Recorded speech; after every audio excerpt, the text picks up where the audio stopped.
We are beginning a new year.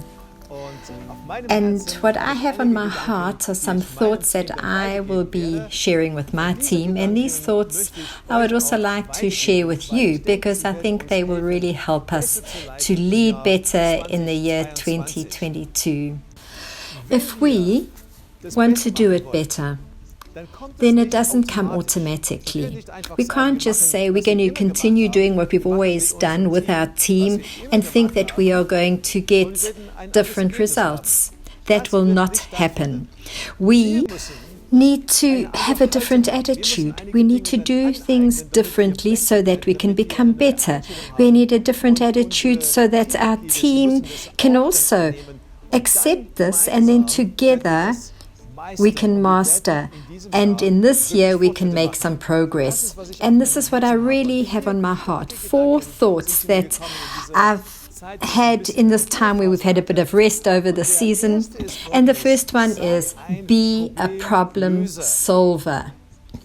There's so many people that have problems, or they see problems and think straight away, oh, crisis. The blood pressure rises, they get angry with themselves, they don't know what to do. And the worst case scenario is they come and put all their problems on my desk and think that I've got to find a solution to them. And I can't. And I want to, as a team in this year, train ourselves that when we see a problem, that we don't see the problem, but every time we say, we see an opportunity. We see an opportunity to grow. We see an opportunity to do things new, an opportunity to do something differently so that we have a new result. Every time we have these challenges, you may need new workers, you maybe don't have the resources that you need to pay all your accounts, or maybe to fulfill your vision. Maybe you have a problem where you're waiting for an approval for something, and it's been important for your church or for your work, and there's a conflict there, and you know, I've got to solve this, otherwise there could be a serious problem in our team or in your community or in the church, and you don't know what to do. Every time we need to switch over quickly and say, here is a problem, but actually it's a planned opportunity that I can grow through this. In the Bible, there's a story about 12 spies, and Moses was the leader of the whole of Israel at that time, and he sent the 12 spies out to find out what the promised land looked like.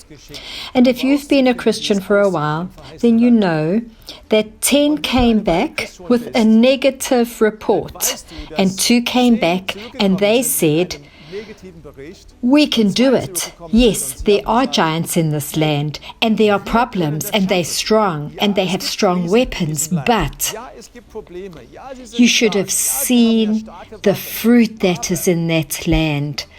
What we could have if we managed to take over that place. And I believe that this attitude that the 2 spies had, that is the attitude that we should have in our lives. This is the attitude that we need. We need to radiate this as well, and this is what I want.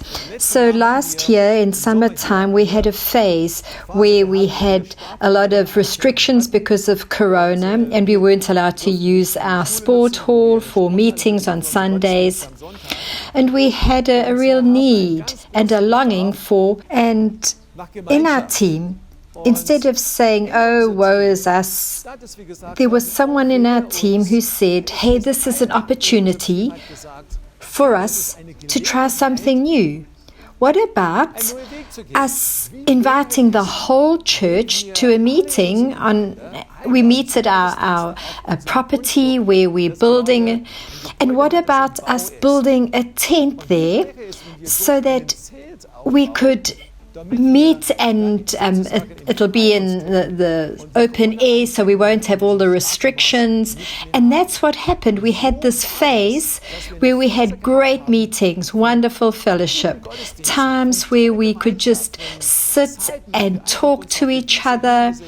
And from a problem, we got an opportunity where we could do something that we've never done before, and it did us such a lot of good. This attitude, this creativity, that is what I want to continue in our team, and this is what I wish for you and your team as well.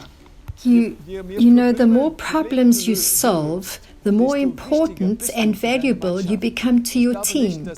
I don't believe that I earn more than the others on my team because I preach the most.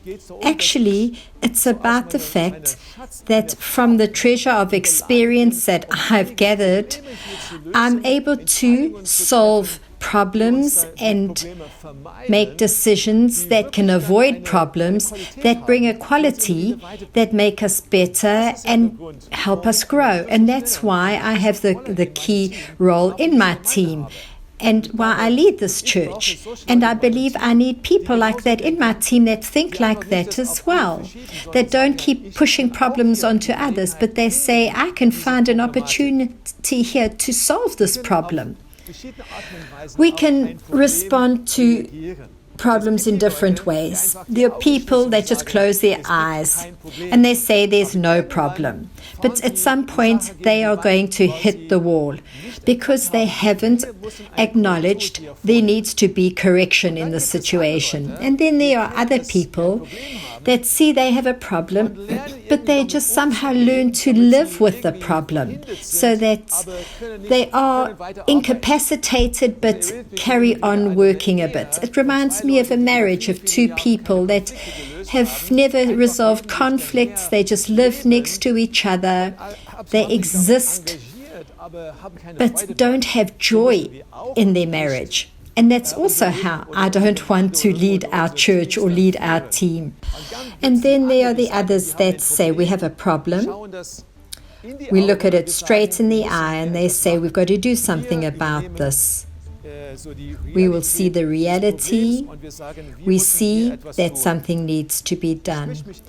And this following quote really speaks to me, the Stockdale paradox.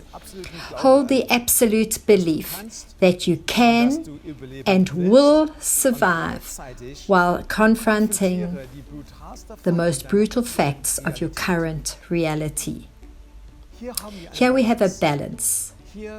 Here is reality before the eyes, and on the other side is always the hope that we will survive, come through this. And this man, Stockdale, sat as a prisoner of war in Vietnam for 8 years, and he experienced terrible things.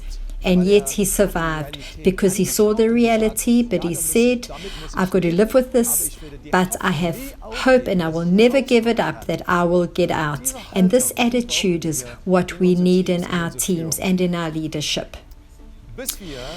Until we do this, we will always live past reality. And we'll be paralyzed, as it were, to take action, to correct things that are needed, where correction is needed. We'll always find reasons and excuses why we aren't doing anything, why we have a problem, but years and years and years go by and we just schlep them along with us. When I think of this, what would you do if I said to you, if you cannot solve this problem in 3 months, then you will no longer have a job with us? What would you do then? Or if you're a leader of a team and you said that to someone else, what would happen?